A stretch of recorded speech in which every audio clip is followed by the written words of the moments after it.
विमोह, यही मूढ़ता, अज्ञान। शरीर के भोगों में सुख है, ये भारी मूढ़ता ज्ञान है। ये दूर हो तो सच्चा ज्ञानी, ये दूर हो तो सच्चा भक्त। इसीलिए श्रीपाद प्रबोधानंद जी महाराज कहते हैं, का तव कांता कास्तव तनयः स्थिरमतिरेतन मृतिमनुगणयः अह किमद्य न पश्यसि मरणम तव पर वृंदावन मिहि शरणम। हे भाई, अगर मेरी प्रार्थना समझ पा रहे हो तो समझ लो, कातव कांता, जिसे तुम अपनी स्त्री समझ रहे हो, पत्नी समझ रहे हो, पीछे कौन थी, आगे कौन रूप में जाएगी। वर्तमान में वो जीव स्त्री शरीर प्रारब्ध के अनुसार प्राप्त करके तुम्हारे कर्म के भोग के लिए उपस्थित है। वो अवश्य तुमने अपनी पत्नी मानकर गाढ़ आसक्ति कर ली तो नवीन दुर्गति तैयार हो गई।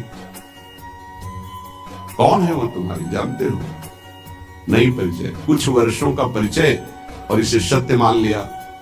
और जहां वो परिवर्तन नाशवान दृश्य जगत का एक दृश्य शरीर परिवर्तित हुआ, नाशवान शरीर का परिवर्तन प्रतिपल हो रहा है, तुम समझ नहीं पा रहे, पर समझा तब जाता है जब वो मृत्यु को प्राप्त होने का समय आता, तब समझ तुम्हारी किसी काम की नहीं रहती। मन पछताई है अवसर नहीं थे। शुद्ध बनितादि जान स्वार्थ रत ना करो नेह सभी थे। स्नेह मत करो, स्नेह प्रभु से करो, प्रभु का भाव रखकर करो। कहें कि कास्तव तनया, ये जो तुम्हारे पुत्र रूप में आया है, ये कौन है जानते हो? तुम्हारे कर्म का भोग भोगाने के लिए कोई भगवद अंश आया है। ये कुछ समय के लिए आया है। शुभ कर्म तो सुख प्रदान करेगा, अशुभ कर्म तो दुख प्रदान करेगा, लेकिन वो तुम्हारा नहीं है। आप उसका परिचय नहीं जानते जो पुत्र रूप में आया हुआ है। स्थिरमति रेतन मृति मनुगणयः, तुम्हारी बुद्धि स्थिर नहीं है, इसीलिए तुम समझ नहीं पा रहे कि, गणना नहीं कर पा रहे हो कि तुम्हारी एक एक श्वास व्यर्थ में नष्ट हो रही। आखिरी श्वास, अहा कि मध्य ना पश्यसि मरणम, क्या तुम देख नहीं पा रहे हो कि तुम्हारी श्वासें कम हो रही है, तुम मृत्यु की तरफ जा रहे हो। तुम्हारा शरीर कभी भी अचानक छूट सकता है। ऐसा नहीं कि आप वृद्धावस्था में ही जाकर मरेंगे।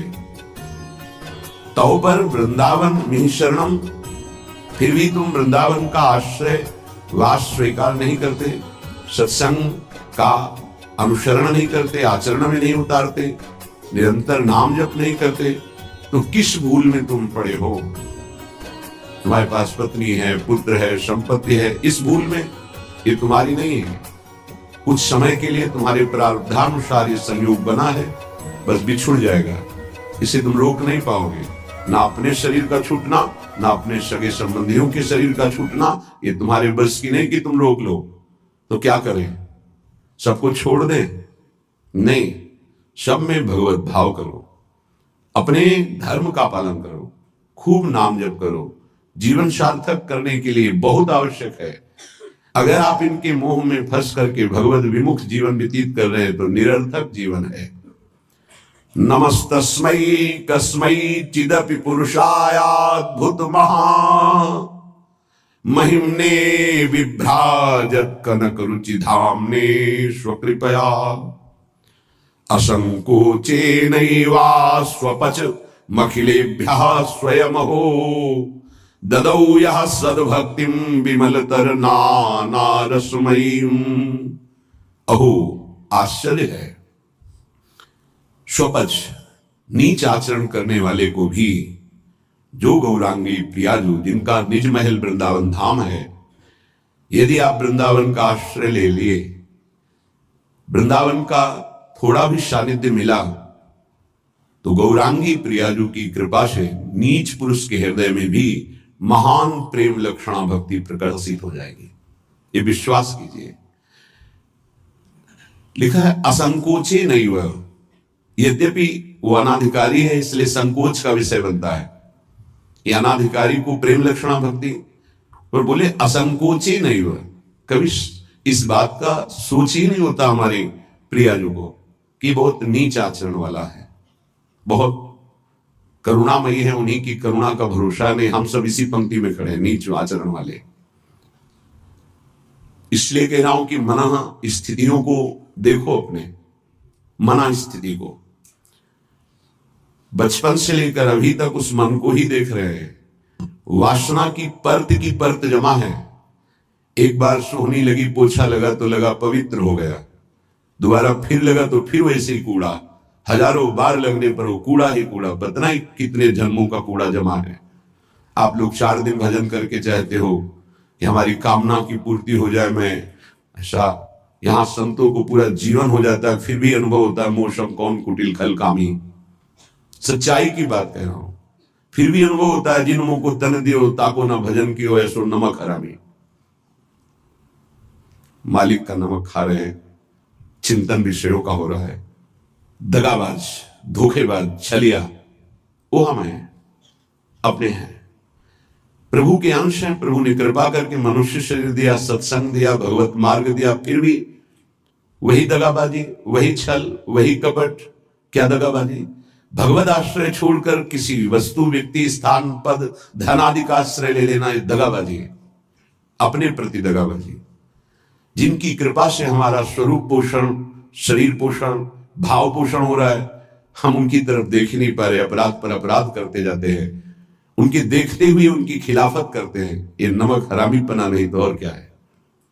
बड़े महापुरुषों के वचन हैं, श्री सूरदास जी महाराज, ऐसो नोन हरामी, नमक हरामी। चांडाल पर्यंत संकोच का त्याग करके नीच आचरण करने वाले को भी प्रेम लक्षणा भक्ति प्रदान करने वाली कौन? ये वृंदावन भूमि जिनकी है, गौरांगी प्रियाजू। ददौ यह सदभक्ति विमलतर नाना रसमयी, अद्भुत रस प्रदान करने वाली, नाना प्रकार के भाव रस, कभी अमुक लीला, कभी अमुक लीला, कभी अमुक लीला, कभी अमुक भाव भंगिया, इसमें उपासक डूबा रहता है। सदभक्तिम रसमयीम विमलतर, किंचन मात्र मल की गंध भी नहीं। मल कामना, कामना ही मल है, बार बार भोगों की कामना ये मल है, यही भगवत साक्षात्कार नहीं होने। भक्ति तो है लेकिन मल युक्त है, भक्ति तो है लेकिन व्यभिचारिणी है, अव्यभिचारिणी, विमलतर, रसमयीम, ये प्रियाजू प्रदान करती है। महिमने विभ्राजत कनक रुचिधाम ने स्वकृपया, जो अपने स्वधाम में विराजमान वृंदावन में जिनकी कनक कांति है, 7 कुंभ तनुगोरी, वो प्रियाजू असंकोचे नैवा स्वपचम अखिलेभ्या स्वयं हो, स्वयं करुणा करके अपनी तरफ से नीच अधम चांडाल तक को जो धाम का आश्रय ले लेता है, महान विमल रसमयी प्रेम लक्षणा भक्ति प्रदान करती है। ये बड़ी दुर्लभ बात है। यस्मिन् प्रविशेन मनोपि महताम का तत्र वार्ता पुनः शास्त्राणाम ज्ञपितं च यद भागवता भंगैव भवुद्धवे तद वृंदावन मुन्मदेन रसिक द्वंदेन केनाप्यहो नित्य क्रीडतया गृहीत मिहि के विद्युर्न गौराश्रयाः। महाप्रेम की अथाह समुद्र, ना कोई शास्त्र इनको जानता है और ना शास्त्रज्ञ और ना कोई ब्रह्म ऋषि। किनको? गौरांगी प्रियाजू को। ये महाप्रेम समुद्र वृंदावन की रज और रसिक, इन्हीं से परिचय मिलता है। चाहे जितने शास्त्र पढ़ लो, हमारे प्रियाजू के विषय में नहीं जान पाओगे। लालजू के विषय में दो, वो भी वो जना दे तो शास्त्र पढ़ने से नहीं जान पाओगे। सोई जाने जी देव जनाई। देखो, भगवान श्री कृष्ण ने परम ज्ञानी उद्धव जी को इशारे में बता दिया कि मेरे प्रेम को प्राप्त करना चाहते हो तो वृंदावन जाओ और मेरे प्रेमियों की चरण धूल में लोटो तो प्रेम प्राप्त कर पाओगे। अहो, ऐसा रसोन्माद वृंदावन प्रकट करता है कि युगल किशोर के सिवा और कुछ नहीं रह जाता चित्त में। धन्य है वो महापुरुष जिनके चित्त में युगल किशोर के सिवा और कोई नहीं। तो हम ये आपको निगूढ़ तत्व बता रहे हैं। गौराश्रय, गौरांगी प्रियाजू के आश्रय के बिना तुम प्रियाजू को नहीं जान सकते, प्रेम को नहीं जान सकते, वृंदावन को नहीं जान सकते, इस महासमुद्र प्रेममयी लीलाओं को नहीं जान सकते। चाहे शास्त्र पढ़ लो, चाहे ब्रह्म ऋषियों का संग कर लो, या चाहे जितनी बड़ी साधना कर लो, उद्धव से ज्यादा कोई ज्ञानी नहीं होगा। वो कह रहे कि वासुदेव ने इशारे से उद्धव को बता दिया कि परम पावन वृंदावन की भूमि में प्रेमियों के संग में ही प्रेम प्रकाशित होता है, विशुद्ध प्रेम। ऐसे गौर आश्रय का दृढ़ अवलंबन लेकर हम वो प्राप्त कर सकते हैं जो किसी साधन सूत्रों से नहीं प्राप्त हो सकता। ये सौभाग्य अपने लोगों को स्वाभाविक प्रियाजू की कृपा से मिल गया कि वो हमारी इष्ट हैं। राधैवेष्टम, वही हमारे इस सत मार्ग के प्रकाश करने वाली है। राधा वल्लभीय, वल्लभीय हमारे यहां वल्लभ है राधा, प्रीतम है राधा, प्राणनाथ है राधा। और मार्ग को ही संप्रदाय कहते हैं, सुदृढ़ मार्ग। जैसे सरकार के द्वारा बना हुआ राजमार्ग, जिसे पहले जीटी रोड कहते थे, अब क्या कहते हैं पता नहीं, जो बहुत है, हाँ हाईवे, जो हम तो गांव की भाषा से जीटी रोड कहते हैं। ये वो सुदृढ़ संप्रदाय का मतलब होता है सुदृढ़ मार्ग। बोले कहां जा रहा है? बोले सीधे निकुंज जा रहा है, कहीं मोड़ नहीं है इसमें। राधा वल्लभीय, वल्लभ है जहां की राधा, मेरे प्राणनाथ श्री राधा, श्री श्यामा प्यारी जो। इस मार्ग की प्रकाशक स्थापना करने वाली श्री स्वामी जी, राधैवेष्टम संप्रदाय करता आचार्यों, अपने मार्ग का स्वयं उपदेश करने के लिए वही हित सजनी है, दूसरा कोई नहीं। हित सजनी, वही हित प्रेम सखी के रूप में, वही हित प्रेम आचार्य के रूप में, वही हित प्रेम गुरुदेव के रूप में। मंत्रदहा, मंत्र का दान करने वाली श्री किशोरी जी ही है। निज मंत्र स्वयं स्वामिनी जी ने श्री हितजू महाराज को प्रदान किया। मंत्र दह, मंत्र दाता, सदगुरुश्य, परम सदगुरु श्री लालजू महाराज हैं। कृष्णे वंदम जगत गुरु, ऐसे कृष्ण की वंदना करता हूं जो जगत गुरु स्वरूप में विराजमान हैं। चाहे वेदांत हो, चाहे योग हो, चाहे भक्ति हो, चाहे कर्म योग हो, सबके गुरुदेव श्री कृष्णचंद्र जो हैं। किसी भी संप्रदाय का, किसी भी मार्ग का, किसी भी भाषा का हो, गीता जी का आश्रय लेता ही है। गीता जी श्री जगत गुरु भगवान श्री कृष्ण के श्रीमुख से स्वयं प्रकट हुई है। जैसे वेद श्वासों से, ऐसे वाणी से गीता जी श्री जगत गुरु भगवान की वाणी है गीता जी। कोई ऐसा नहीं है विश्व में जो गीता जी को न मानता हो। गीता जी की व्याख्या उर्दू में, अंग्रेजी में, हिंदी में, संस्कृत में और बहुत बड़े बड़े महापुरुषों ने की, हर संप्रदाय के महापुरुषों ने की। हमारी सदगुरु श्री स्वामिनी जो ऐसी हैं कि ऐसे आचार्यों को भी उपदेश करने वाले जगत गुरु भगवान को शिक्षा प्रदान करती है। नवनिवृत्त निकुंज में प्रेम की, विविध की प्रेम विलासों की, वो बाहर के नहीं जान सकते। सच्ची मानिए, ये केवल सखियां जानती है। इसलिए सर्वोपरि जगत गुरु पद में सर्वेश्वरी रासेश्वरी श्री लाडली जो है हमारी। राधैवेष्टम संप्रदाय करता आचार्यो मंत्रदा सदगुरुश्च मंत्रो राधा, मंत्र भी स्वयं श्री किशोरी जो है। जो मंत्र है वो स्वयं किशोरी जो है। सच्ची मानिए, ये जो आपको नाम मिला, जो शरणागत मंत्र, जो निज मंत्र, ये स्वयं किशोरी जो है।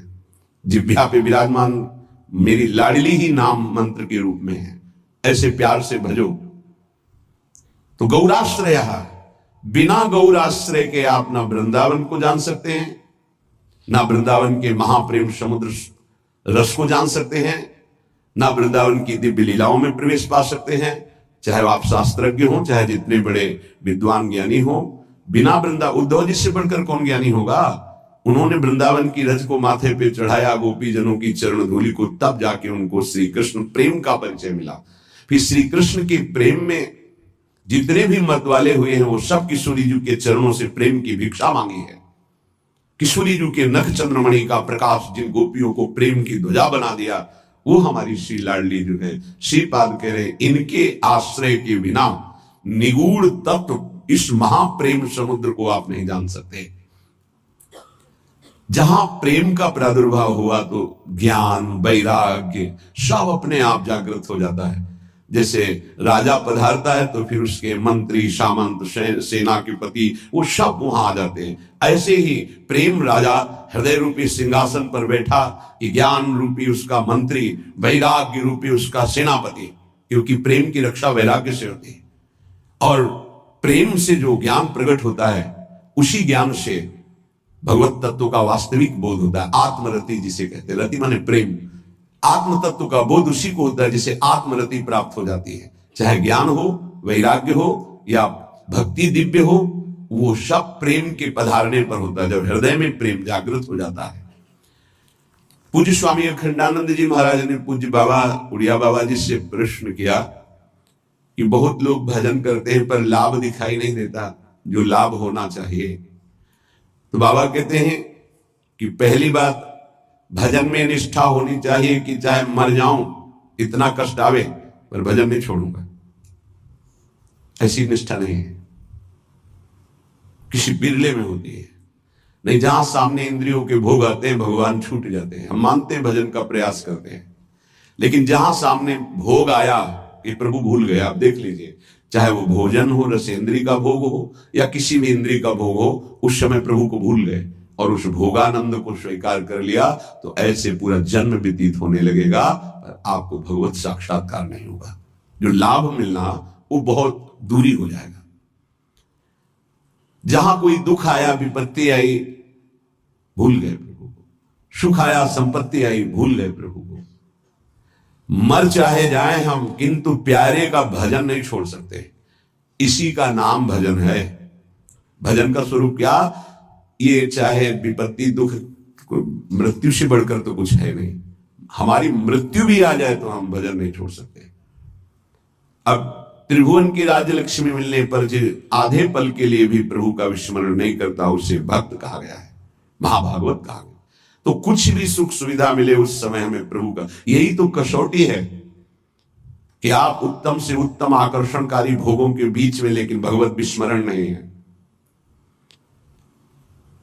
प्राण निकल जाए पर भजन नहीं छूटेगा, इसे ही भजन कहते हैं। और ऐसा भजन बहुत लोग नहीं करते, कोई कोई करता है। पूज्य बाबा के सब कर सकते हैं, सामर्थ्य सब में है ऐसा भजन करने की, पर वो लगन नहीं है, वो अगन नहीं जगी भगवत साक्षात्कार करने की। इसलिए जहां विपत्ति आई उसमें डूब गए, संपत्ति आई उसमें डूब गए, भोग आए उसमें डूब गए, प्रभु का विस्मरण हो गया। इसका यही कारण है। भजन का तात्पर्य है भजन में गोता लगाना, डूबना। बस चल रहा है मंत्र नाम, उसी के श्रवण में डूबा हुआ उपासक। डूब करके भजन किया जाए तो 6 महीने में भगवत साक्षात्कार कर लिया ध्रुव जी ने। डूब करके गोता लगाया, 6 महीने भजन में भगवान का साक्षात्कार कर लिया। और अगर तन्मयता नहीं है भजन में तो बहुत लंबा समय निकल जाता है। देखो, इस मन को देखा, अगर इसको भजन का सुख आप नहीं दोगे तो ये रुपए की गणना का सुख करने लगेगा। कई बार हमने कहा बचपन से इसी बात की पढ़ाई है, मन की वृत्ति की। आप देख लेना, अनुभव करना। अगर आपको प्रियाजू के भजन में गुरु की आज्ञा के अनुसार तन्मयता नहीं आ रही है तो आपका अर्थ के प्रतिभाव आ जाएगा। अनंत ब्रह्मांडों में कितना ऐश्वर्य है और वो मायाकृत एक पलक झपकते श्री भगवान ने रचा है। ऐसे श्री भगवान को अधीन करने वाली प्रियाजू का आश्रय हृदय में रहे और फिर क्या। पर उस भजन ना होने के कारण हमारी स्थिति अपने आश्रय तत्व पर नहीं होती। आश्रय हुआ ही नहीं, होने का अवसर मिला लेकिन हमने फिर भी वही लौट कर आश्रय कर लिया, पलट गए, फिर वही आश्रय कर लिया। षण्मुक्ता से जो एकदम परिवर्तन होता है, एकदम विमुक्ता के लिए माया अपना जाल रचती है। स्पष्ट देख, तू इससे एक बहुत बढ़िया महल बना सकता है, तू बहुत बढ़िया कार ले सकता है, तू हर सुख सुविधा ले सकता है। राजी हो गया, देखना सब व्यवस्था बढ़िया बन रही। नहीं नहीं, हम व्यवस्था बढ़िया नहीं बनाने आए, हम व्यवस्था को श्री जी के आश्रय से चाहते हैं, अपनी मन बुद्धि के आश्रय से। लाडली जी के महलों में रखो चाहे झोपड़ी में बाग, उसका केवल आश्रय अंतर से प्रभु का होता है। गृहस्थ और विरक्त की चेष्टाएं अलग होती हैं, निवृत्ति परक चेष्टा और प्रवृत्ति परक चेष्टा, बस ये ध्यान रखना है। निवृत्ति परक चेष्टा से कोई भी ऐसी सिद्धि नहीं जो आ जाए। प्रवृत्ति परक चेष्टा में अतिथि सत्कार, परिवार की सेवा, समाज की सेवा, नाम जपने का अभ्यास, धर्म पूर्वक कमाया हुआ धन, तब वो आगे बढ़ता है। निवृत्ति परक चेष्टा एकमात्र भगवद आश्रय, उसी से सब हो जाता है। तभी लोगों को लगता है कि संत लोग बड़े धनी हो जाते हैं, उनको लगता है बड़ी चतुराई करते हैं। हमें लगता है कि क्या ये चतुराई आप में नहीं जागृत हो सकती है? क्या चतुराई? आप बलगहा पकड़े हो, बहुत चतुर है संत जन, ठग लेते हैं। किसको? ठगनी माया को भी। माया ठगनी विश्व को ठग रही है, वो उसको भी ठग लेते हैं। वो बड़े चतुर हैं। रामाई भजई ते चतुर नर, क्योंकि उस सच्चिदानंद का नाम एकत्रित किए हैं। एक नाम के ब्याज में पूरा त्रिभुवन नहीं है, उसकी बराबरी हम नहीं कह रहे नाम की ब्याज में। एक नाम त्रैलोक ही तारे, जो नले सो जन्म ही हारे। अभी अपने लोग महिमा नहीं जानते नाम की, सच्ची मानिए।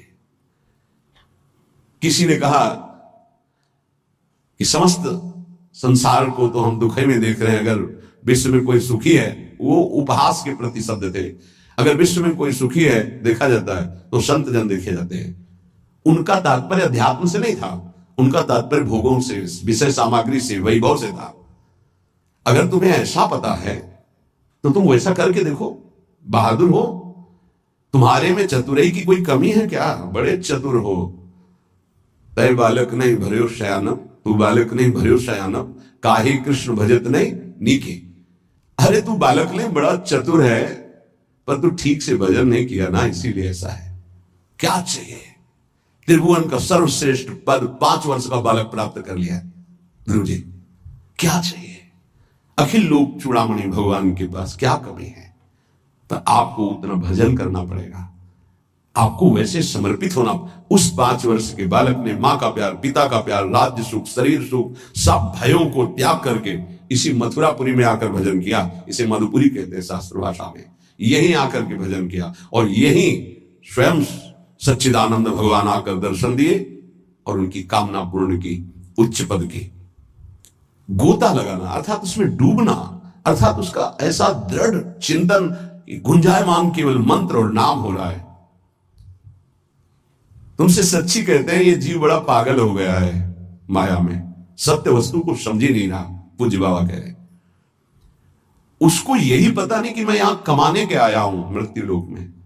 पागलों की तरह घूम रहा है, कभी ये बटोर रहा है, कभी वो बटोर रहा है। उसका लक्ष्य ही नहीं पता चल रहा कि तू आया क्या लेने यहां है, क्या कमाई करने आया है, उसको समझ में नहीं आ रहा। कई बार कहा ऐसा कमाई और ऐसे देश में कौन रहना पसंद करेगा? किसी भी देश में अगर ऐसी पद्धति हो कि आप यहां आइए, आपको घर, मकान, भोग सामग्री सब मिलेगी, बहुत ध्यान से सुनिए, पर जब आप हमारे देश से जाएंगे तो आपका कपड़ा तक उतरा लिया जाएगा।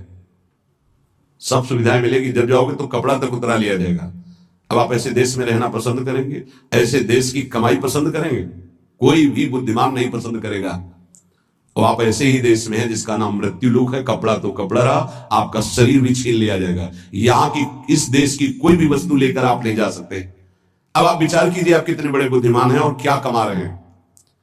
खास बात है, जब आप अपने देश को यहां से जाएंगे, अपना देश है भगवत देश, और आपके पास जाने का किराया भी नहीं रखा जाएगा, आपकी पोशाक उतार ली जाएगी, तो आपका यहां शरीर भी छीन लिया जाता है, शरीर संबंधी छीन लिए जाते हैं, बैंक बैलेंस छीन लिया जाता है, प्रॉपर्टी छीन ली जाती है। अब आपके पास रहा क्या? पूर्व पूरे जीवन में जो पाप और पुण्य कर्म किए, पुण्य तो कोई बिरला ही कर पाता है, नहीं पाप ही होते हैं। अगर पुण्य हुआ तो उसे बचा नहीं पाता है, वो चार लोगों से कहीं खाली हो जाता है, पुण्य नष्ट हो जाता है। पुण्य अगर हमने कुछ पुण्य किया और कह दिया अपनी वाणी से, चार लोगों के बीच में अपनी प्रशंसा कर ली, तो तप, पुण्य, साधना ये सब क्षीण होने लगती। हम वृंदावन गए थे, 100 साधुओं का भोजन कराया और फिर ऐसा ऐसा ऐसा, और संत जन कह रहे थे कि ऐसा भोजन तो आज तक हमने नहीं पाया, भगत जी आपने जैसा पवाया। ओ, जो कुछ सुकृत बना था मानो करवाया होगा। ऐसी सेवा को भगवत कृपा से अवसर मिलता है, पर वो बार बार कहकर अपने सारे सुकृत नष्ट कर देता। इस देश से बचकर निकल पाना और कुछ कमा के ले जाना, ये केवल भगवत कृपा पात्र से ही हो सकता है। बहुत छल भरा ये देश है मृत्यु लोक। जीव पागलों की तरह पूरा जीवन व्यतीत कर रहा है, मुझे यहां किस लिए भेजा गया, क्या लेके जाऊंगा, ये सोच ही नहीं पा रहा है। गोस्वामी जी ने कहा है कि ये जो मन है, ये श्वान की तरह हर जगह पादुका का प्रहार पाता है, पर फिर उसी दरवाजे पे खड़ा हो जाता है। अर्थात निकृष्ट भोगों को भोग कर असंतुष्ट, ग्लानि, दुख, परिणाम में चिंता, भय, शोक, पर फिर वही उन्हीं भोगों को भोगना चाहता है, पागल की तरह भटक रहा है। ये महापुरुष जन जानते हो, दुखी होकर ऐसा बोलते हैं। जो वस्तु तुम्हारे साथ नहीं जानी है, उसके चिंतन में तुम समय बर्बाद कर रहे हो। चिंतन करो प्रभु का, कार्य करो संसार का, तो जीवन यापन के लिए शरीर चेष्टा और वस्तु ले जाने के लिए नाम धन कितना बढ़िया उपाय है। राधा राधा राधा। विषय अनेक हैं और अनंत हैं, कितना भोगोगे।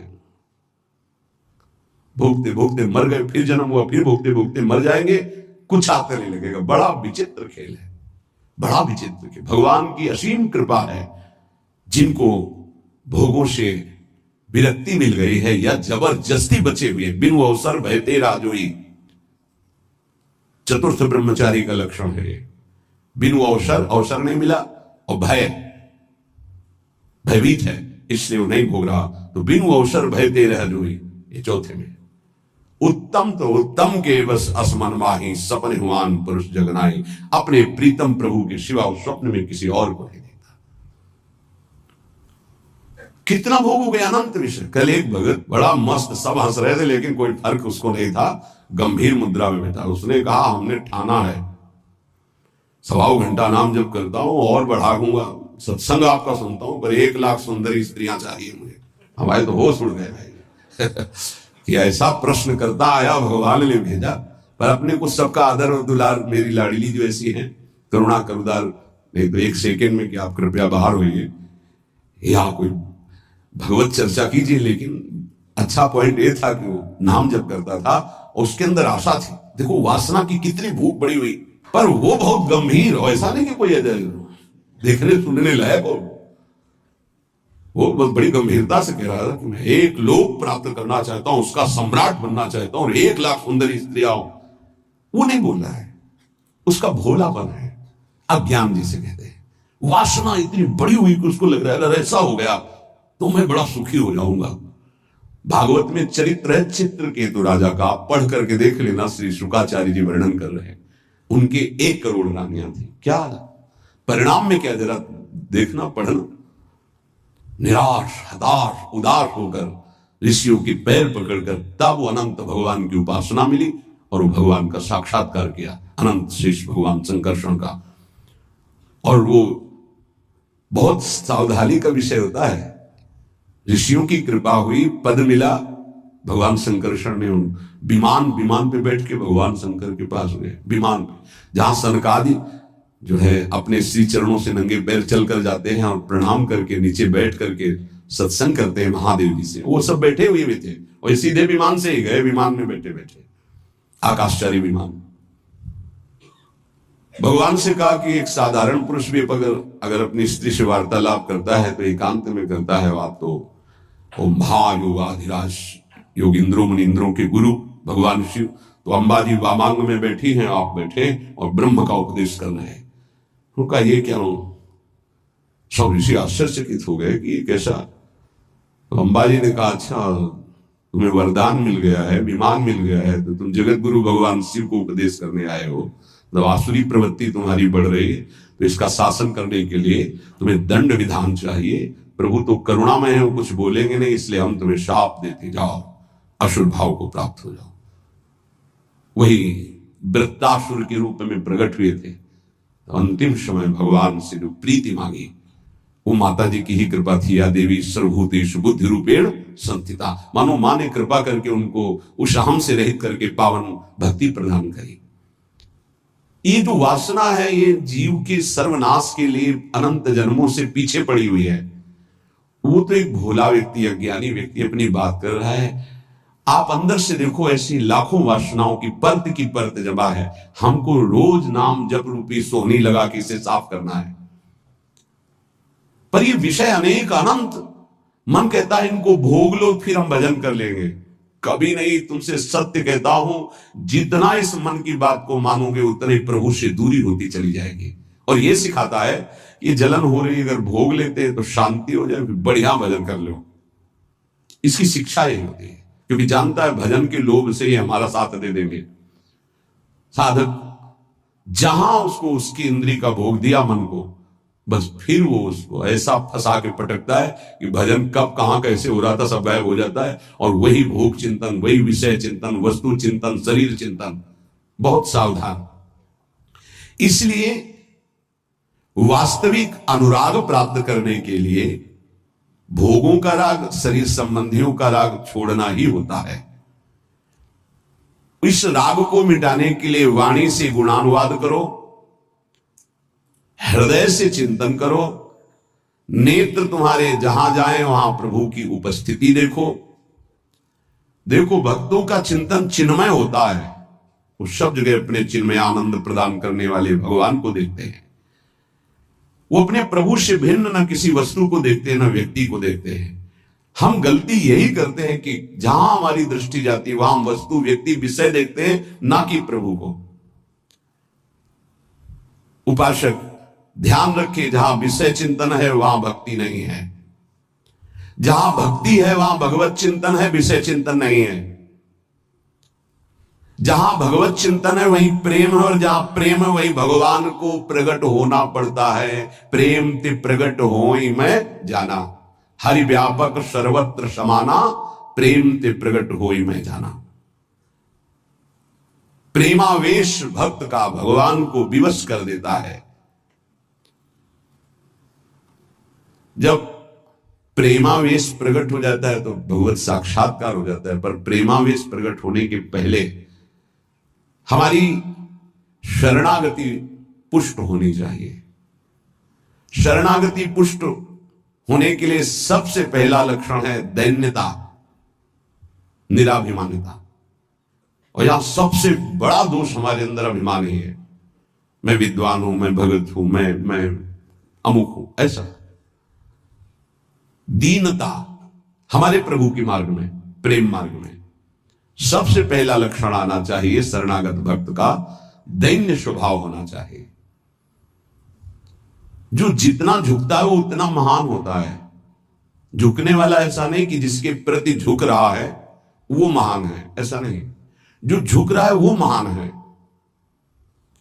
दैन्यता। दूसरा है निष्कपटता। हमारे प्रभु की शरणागति की पुष्टता के लिए, शरणागति के दो अलग भाव वर्णन, हमारी शरणागति पुष्ट रहे, नष्ट ना हो। भगवत शरणागति पुष्ट तो भगवत प्रेम निश्चित प्रकाशित होता है। उपासक को देखना चाहिए कि दैन्यता है कि अभिमान है हृदय में। दैन्यता का स्वरूप है किसी भी तरह से हमें गाली दी जाए, अपमान किया जाए, निंदा किया जाए, तिरस्कार किया जाए तो मुझे ऐसा ही लगे कि मैं ऐसा ही हूं, इसी का पात्र हूं। उसे दैन्यता कहते हैं।